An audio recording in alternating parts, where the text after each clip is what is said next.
এরকম আছেন কিনা যে না আমি আগে আগে ঘুমাই গেছি, শেষ রাতে সাড়ে 3টা 4টার দিকে আমি উঠছি, ওইটা এক পৃষ্ঠ হইলো আমি কোরআন তেলাওয়াত ফজরের সময় করছি। যদি এরকম করতে পারেন তো বোঝা যাবে না আজকের বয়ান অন্তত সার্থক যে একটা মানুষ এই ইবাদতটা মাঝে মাঝে করে। আল্লাহ তৌফিক দান করুন। আমিন। ইবাদত কয় মাধ্যমে করি? 5 মাধ্যমে। এই নাম্বার মৌখিক ইবাদত, এর মধ্যে একটা তিলাওয়াতুল কোরআন, এই তেলাওয়াত করা। এবার আমার সাথে বলেন সত্য কথা বলা। সত্য কথা বলা, এটা মৌখিক ইবাদত। বলেন যদি বলি সত্য বলবো, না পারলে চুপ থাকবো, ভুলেও মিথ্যা কথা বলবো না। বলেও মিথ্যা কথা বলবো না। আজকে গাড়ি দিয়ে আসতে আসতে ওনাদেরকে একটা হাদিস শুনাইছি। কি হাদিস শোনাইলাম? আমার বলতেছে আপনি যে অমুক সময়, আমি একসাথে আসিনি, কথা আলাদা আসছে।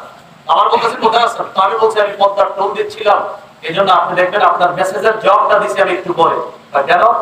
আমি দেখলাম ড্রাইভার সাহেব টোল দেয় কিনা, যখন টোল দিতেছে তখন আমি লিখছি হ্যাঁ টোল দিচ্ছি আমরা। এরকম কেন লাগলাম? আগে লাগলে কি হতো? বললাম টোল না দিয়ে যদি আমি লিখি টোল দিচ্ছি তুমি মিথ্যা কথা, এটাও মিথ্যা বলে হ্যাঁ এটা তো মিথ্যাই। আমি টোল ড্রাইভার এখনো দেয় না, আমি কেমনে লিখি টোল দিচ্ছি?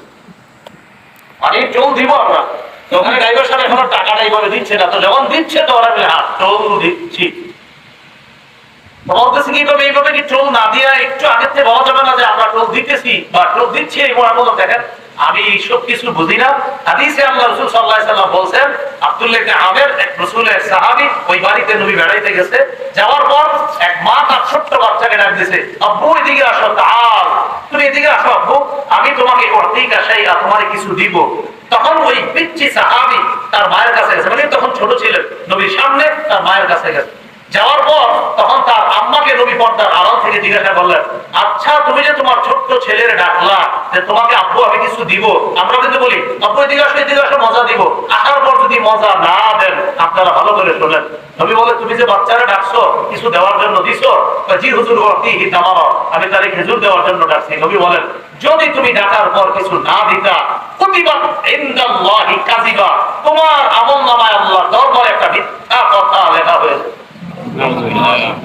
তাহলে কি শিখলাম? আব্বু এদিকে আসো মজা দিব, আসার পর যদি মজা না দেন মিথ্যা কথা। আমরা বলি আব্বু এদিকে আসো মজা দেন, আরে বাচ্চা কান্না করো, মিথ্যা কথা বলেন। বাচ্চা কান্না করলো বলে না আসো আসো মজা দিব, কিন্তু মজা নাই। কেন আপনি বলতেছেন মজা? প্রয়োজনে মজা আনেন, আনার পর বলেন, প্রয়োজনে হাতে একটু চিনি হইলেও বলেন মজা দিব, আনার পর দেন এটা। কিন্তু আপনি বললেন না মজা দিব আসো, আসার পর কিছু দিবেন না, মিথ্যা কথা। পীর সাহেবদের সামনে বসে রয়েছে আল্লাহ বুজুর্গ, বুজুর্গদের সামনে খানা দিলে দেখবেন অনেক সময় বুজুর্গরা আশেপাশে যারা থাকে তাদেরকে বলে এই খান খান। তো আমরা অনেক সময় লজ্জায় বলি হুজুর খিদা নাই আমি খাবো না। খিদা খাইকা যদি বলেন খিদা নাই, আল্লাহ রাসূল বলছেন মিথ্যা কথা। নবী এক জায়গায় দাওয়াত খেতে গেছে, খাবার দিছে, রাসূলের বিবি বলতেছে হুজুর খিদা নাই। নবী বলেন আসলে খিদা নাই? নবী বলেন আসলে খিদা নাই? যদি আসলে খিদা নাই তাহলে তো সত্য কথা, আর যদি খিদা নাই কেউ বলো খিদা নাই, আল্লাহর দরবারে একটা মিথ্যা কথা লেখা হবে। এই জন্য আমি যেটা করি আপনাদেরকে বলি যে আমার কেউ কিছু খাইতে বললে আমি এইভাবে বলি ভাই খিদা আছে খাবো না, অথবা বলি খিদা নাই খাবো না। যদি সত্যি খিদা না থাকে বলি আমার খিদা নাই খাবো না, আর যদি খিদা থাকে আমি বলি ভাই খিদা আছে কিন্তু খাবো না। এইটা আপনি বলে না খিদা নাই খাবো না, আসলে খিদা আছে, মিথ্যা কথা। তাহলে কি শিখলাম? মুখ দিয়ে সত্য কথা বলা মৌখিক ইবাদত। পারলে সত্য কথা বলবো, না পারলে চুপ থাকবো, কিন্তু মিথ্যা কথা বলেও বলবো না। বলেন ইনশাআল্লাহ। কয় মাধ্যমে ইবাদত করি? 2 নাম্বার গেল মৌখিক ইবাদত।